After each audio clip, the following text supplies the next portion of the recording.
মঙ্গলবার গুলশান থেকে আটক হয়েছেন সাবেক তথ্য প্রতিমন্ত্রী মোহাম্মদ এ আরাফাত। ডিএমপির একটি বিশেষ সূত্রে এ তথ্য জানা গেছে। ছাত্র আন্দোলন চলাকালে কবি নজরুল সরকারি কলেজের শিক্ষার্থী মোহাম্মদ তাহিদুল ইসলাম নিহতের ঘটনায় সাবেক প্রধানমন্ত্রী শেখ হাসিনা সহ অন্য ৪৭ জনের সঙ্গে মোহাম্মদ আলী আরাফাতও আসামি।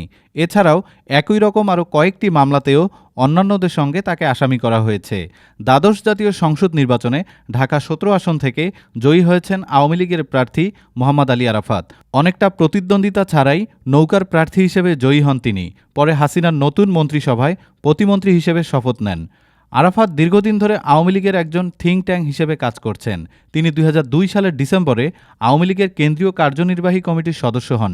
তিনি জুলাই ২০২৩ সালে ঢাকা ১৭ আসনের উপনির্বাচনে হিরো আলমকে হারিয়ে ২৮,৮১৬ ভোটে সংসদ সদস্য নির্বাচিত হন। শেখ হাসিনার নতুন মন্ত্রিসভায় তথ্য প্রতিমন্ত্রীর দায়িত্ব পাওয়ার পর থেকে রাষ্ট্রের বিভিন্ন বিষয়ে ব্রিফ করেছিলেন তিনি। সবশেষ হাসিনা সরকারের পতনের আগের দিন ৪ আগস্ট সরকারের কঠোর অবস্থানের কথা সাংবাদিকদের জানিয়েছিলেন মোহাম্মদ এ আরাফাত। উল্লেখ্য, ৫ আগস্ট সাবেক প্রধানমন্ত্রী শেখ হাসিনা দেশ ছাড়ার পর সাবেক এই প্রতিমন্ত্রীকে জনসমক্ষে দেখা যায়নি।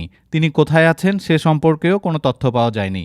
এদিকে গত ১২ই আগস্ট মোহাম্মদ আলী আরাফাত তার স্ত্রী ও তাদের মালিকানাধীন ব্যবসা প্রতিষ্ঠানের ব্যাংক হিসাবে লেনদেন স্থগিত করার আদেশ দেয় বাংলাদেশ ব্যাংকের আর্থিক গোয়েন্দা বিভাগ BFIU। ডেস্ক রিপোর্ট, আজ বার্তা, ঢাকা।